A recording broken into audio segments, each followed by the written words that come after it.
సంస్కృత academy association వాళ్ళ demand ఏంటంటే ప్రాచీన భాష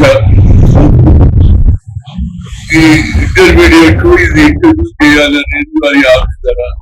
దానికి రాష్ట్ర ప్రభుత్వంతో మాట్లాడుతున్న ఎడ్యుకేషన్ సీఎం తో మాట్లాడి ఇది ప్రాచీన భాష సంస్కృతం అనేది దాన్ని కూడా గుర్తించాలనేది మీ ఉద్దేశం.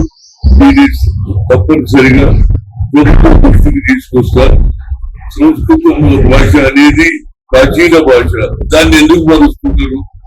దాన్ని కూడా వచ్చే తరం వారికి విద్యార్థులకు కూడా తెలవాలి. మన ప్రాచీన భాష అనేది వారి ఉద్దేశం. ప్రభుత్వం దృష్టికి తీసుకొచ్చి అయినంత వరకు దీన్ని సంస్కృత భాష ఇంప్లిమెంట్ వరకు ముఖ్యమంత్రి దృష్టికి తీసుకొచ్చి దాన్ని సంస్కృత భాష కూడా ఇంటర్మీడియట్ కు పెట్టాలనేది వారి ఉద్దేశం. దానికి తప్పనిసరిగా ముఖ్యమంత్రి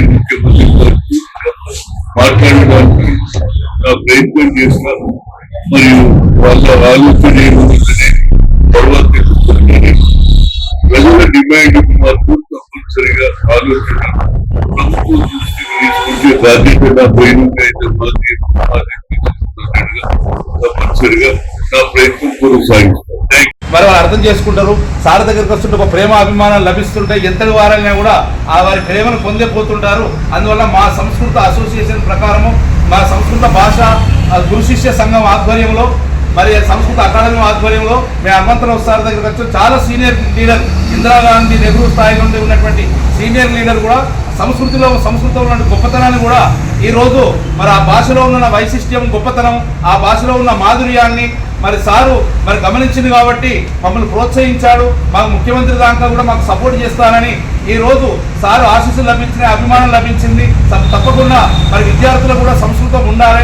వాళ్ళలో భాషా వికాసం వ్యక్తిత్వం మర్యాద మంచితనం మానవత్వ విలువలన్నీ కూడా ఈ సంస్కృతంలోనే లభిస్తుంటాయి కాబట్టి అది నేర్చుకోవాలి. ఇది నేర్చుకొని ఆ తర్వాత ఫ్యూచర్లో కూడా స్కూల్ స్థాయిగా ఉంటే బాగుంటుందని ఆలోచన ఉంది. మరి చాలా సంతోషకరమైన విషయము.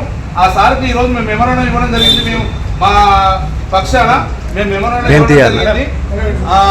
ఇవ్వడం జరిగింది కాబట్టి సార్ చాలా ప్రేమగా మమ్మల్ని అభిమానంగా మరి రిసీవ్ చేసుకున్నాడు.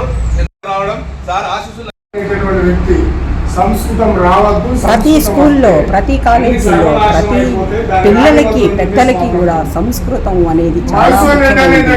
భగవద్గీత తెలిసిన తర్వాత వాళ్ళ జీవితాలు ఎంతో సుఖమయమవుతాయి. వాళ్ళ జీవితాలు ఎంతో మారుతాయి. వాళ్ళకి చెడు ఆలోచనలు ఉండవు. వాళ్ళల్లో ఎంతో మార్పు వస్తుంది. వాళ్ళ జీవితాలు సుఖంగా ఉంటాయి. పెద్దవాళ్ళు ముందు ప్రోత్సహించాలి. తల్లిదండ్రులు పెద్దవాళ్ళు తల్లిదండ్రులు పిల్లల్ని ప్రోత్సహించి వాళ్ళకి భగవద్గీత నేర్పాలి.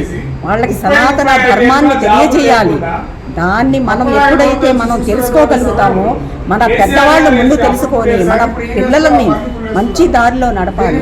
పిల్లల జీవితాలు ఎంత దారుణంగా తయారవుతున్నాయంటే వాళ్ళు ఒక్కొక్కటి చూస్తుంటే యూట్యూబుల్లో వాళ్ళ జీవితాల గురించి వాళ్ళకి తెలియట్లేదు, తల్లిదండ్రులకి తెలియట్లేదు. వాళ్ళని సరైన మార్గంలో పెట్టాలని మేమంతా కూడా స్కూల్లో భగవద్గీత నేర్పాలని మేమంతా కోరుకుంటున్నాము.